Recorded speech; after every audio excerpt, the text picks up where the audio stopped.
Hello साथियों, नमस्कार, जय हिंद। साथियों, आज की वीडियो में अपन चर्चा करेंगे इंपॉर्टेंस ऑफ वॉल्यूम्स। वॉल्यूम्स की क्या इंपॉर्टेंस होती है, वॉल्यूम्स क्या होती है, वॉल्यूम्स हमें क्या इंडिकेट करती है, मार्केट में अपन वॉल्यूम्स को लेके किस किस प्रकार के सौदे ले सकते हैं। सारे कॉन्सेप्ट आपके इस वीडियो को अगर आप एंड तक देखोगे तो क्लियर हो जाएंगे। साथियों, मैंने अपना पहला डीमैट अकाउंट 2014 में स्टार्ट किया था और तब से ही मैं ट्रेडिंग कर रहा हूँ। तब से ही मैं संस्थागत जैसे इन्वेस्टमेंट्स करते हैं, जैसे ही मैं पर मंथ का कुछ ना कुछ इसमें इन्वेस्टमेंट करता जा रहा हूँ और आज मेरा पोर्टफोलियो एक अच्छी पोजीशंस पे है।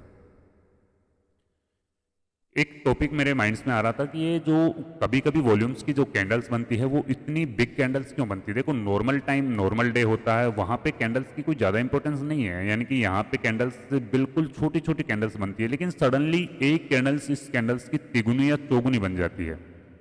यानी कि नॉर्मल डे यदि 10 स्टॉक्स बाई या सेल हो रहे, देखो मैं एग्जांपल यहाँ पे दे रहा हूँ, अगर नॉर्मल डे 10 स्टॉक्स बाई या सेल हो रहा है तो सडनली उसके यानी कि जो बिग कैंडल बनेगी वहाँ पे यानी कि 40 से 60 स्टॉक्स बाई या सेल होंगे। रीजंस क्या होता है, यहाँ पे बिग संस्थागत ट्रेडर्स होते हैं, वो एंट्री करते हैं।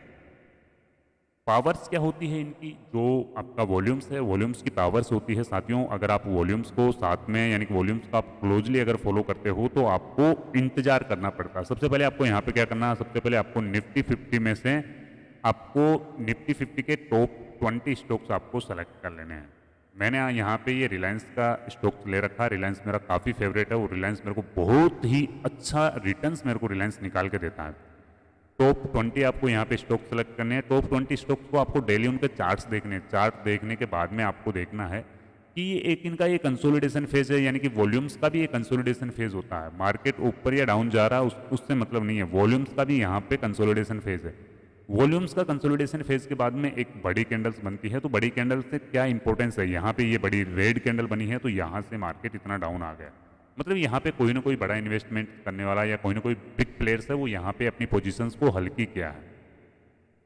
फिर इसके बाद में कंसोलिडेशन यहाँ पे करता है। कंसोलिडेशन करने के बाद में जैसे ही इस रेंज को ये अपर साइड में निकालता है तो ये अपना एक अच्छा रिटर्न्स यहाँ पे देता है। फिर उसके बाद में यहाँ पे एक कंसोलिडेशन फेज आता है इसका, और कंसोलिडेशन फेज के बाद में देखो बड़े संस्था का ट्रेडर्स है वो डेली ट्रेड नहीं करते हैं, वो महीने 2 महीने 4 महीने 6 महीने तक भी इंतजार करते हैं किसी स्टॉक्स का अपनी प्राइस में आने के लिए। तो यहाँ पे एक कंसोलिडेशन फेज आता है रिलायंस में। एक कंसोलिडेशन फेज के बाद में अपने को इस कंसोलिडेशन, जब स्टॉक कोई कंसोलिडेशन कर रहा हो तो कंसोलिडेशन के बीच में आपको नहीं घुसना है, क्योंकि कंसोलिडेशन के बीच में घुसोगे डेफिनेटली ट्रैप हो जाओगे वहाँ पे। मैं आपको बताता हूँ, अब मान लो ये कंसोलिडेशन फेज चल रहा है, अब इसके बीच में कहीं ना कहीं आपने बाइंग की पोजीशंस ले ली।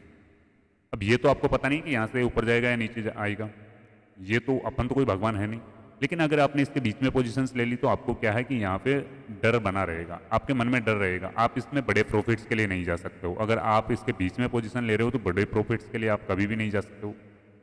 आप बड़े प्रॉफिट्स के लिए जब ही जाओगे जब आपको कन्फर्म हो जाएगा, यानी कि हाँ चलो यहाँ से मार्केट ऊपर ही जाएगा। उसका रीजंस भी मैं आपको बताऊंगा। अगर आपने यहाँ पे बीच में पोजीशंस ले ली और ये यहाँ से ऊपर नहीं गया, मान लो ये यहाँ से इसके लो को ब्रेक कर दिया और डाउन साइड में आ गया, तो आप अब यहाँ पे आप क्या करोगे, यहाँ पे आपको स्टॉप लॉस लेना होगा।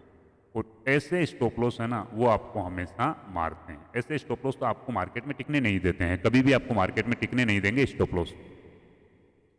बड़े स्टॉप लॉस आपको मार्केट में टिकने नहीं देंगे, छोटे स्टॉप लॉस है वो हमेशा आपको प्रोटेक्ट करते हैं। तो इस चीज़ का ध्यान रखना कि अगर आप बार बार में बड़े बड़े स्टॉप लॉस ले रहे हो, यानी कि आपकी कैपिटल मान लो 10,000 रुपये हैं और आप बार बार में 4,000 5,000 6,000 का स्टॉप लॉस ले रहे हो, तो वो आपके लिए एक बहुत डेंजरस है, क्योंकि आप कभी भी मार्केट में सर्वाइव नहीं कर पाओगे। और मार्केट का एक रूल है, अगर जो यहाँ पे सर्वाइव कर गया 3 4 5 साल यहाँ पे सर्वाइव कर गया, तो वो फिर पूरी लाइफ यहाँ से कुछ ना कुछ अर्निंग करता रहेगा। वो उसकी कैपिटल के ऊपर डिपेंड करता है, वो उसके नॉलेज के ऊपर डिपेंड करता है। तो मार्केट में आपका पहला उद्देश्य होना चाहिए सर्वाइव करना, छोटे छोटे स्टॉप लॉस लेके बड़े बड़े टारगेट्स के लिए जाना। अब ये एक रेंज बनी है यहाँ पे, इस रेंज को मैं थोड़ा यानी कि आपको डिटेल्स में समझाऊंगा। यहाँ पे ये एक रेंज बनी है। अब इस रेंज को आप अगर आपको सिक्योर खेलना है ना, तो यहाँ पे आपको जाना होगा इस रेंज के, एक मिनट में, यहाँ पे ये वाली एक रेंज बनी है, इस रेंज को अगर आपको सिक्योरली खेलना है ना, तो इस रेंज के बीच में आपको नहीं घुसना। इस रेंज का जब ब्रेकआउट होता है तो ब्रेकआउट्स के ऊपर आपको ट्रेड लेना है। अब आपको यहाँ पे आपका स्टॉप लॉस डिसाइड हो गया। आपका स्टॉप लॉस ये हो गया कि भाई प्रीवियस डे का लो को ब्रेक नहीं करेगा। पहली बात तो यहाँ पे ब्रेकआउट हो चुका है, यानी कि यहाँ पे नए बायर्स एक्टिव हो चुके हैं, नए लोग यहाँ पे एक्टिव हो चुके हैं। अब आपको यहाँ पे ये भी कन्फर्मली है, अगर ये प्रीवियस डे यानी कि पिछले दिन के लो को ब्रेक करेगा तो डेफिनेटली आपको यहाँ पे स्क्वायर ऑफ कर देना है। आपको ज़्यादा स्टॉप लॉस नहीं लेना, आपको यहाँ पे छोटा सा स्टॉप लॉस लेना है। सेकंड कन्फर्मेशन आपका यहाँ पे कैंडल स्टिक का कन्फर्मेशन है। चलो यहाँ पे बिग प्लेयर्स है वो भी एंटर हुए हैं।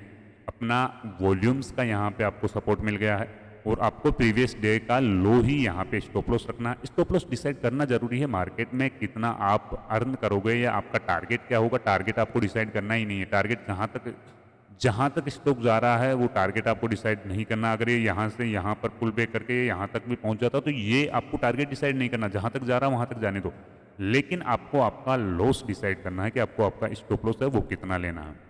तो ये इंपॉर्टेंस होती है इनकी वॉल्यूम्स वाली कैंडल्स की, जहाँ पे बिग कैंडल्स बनती है, जहाँ पे बिग कैंडल्स फिल होती है, जहाँ पे बिग कैंडल्स फ्लिप होती है, बनती है। तो उसका यही रीजन होता है कि वहाँ पे संस्थागत ट्रेडर्स या बड़े ट्रेडर्स वो एंट्री करते हैं और उन्हीं के साथ अगर आप भी चलो तो आपको भी एक बड़े बड़े प्रॉफिट्स होने की प्रोबेबिलिटी यहाँ पे रहती है।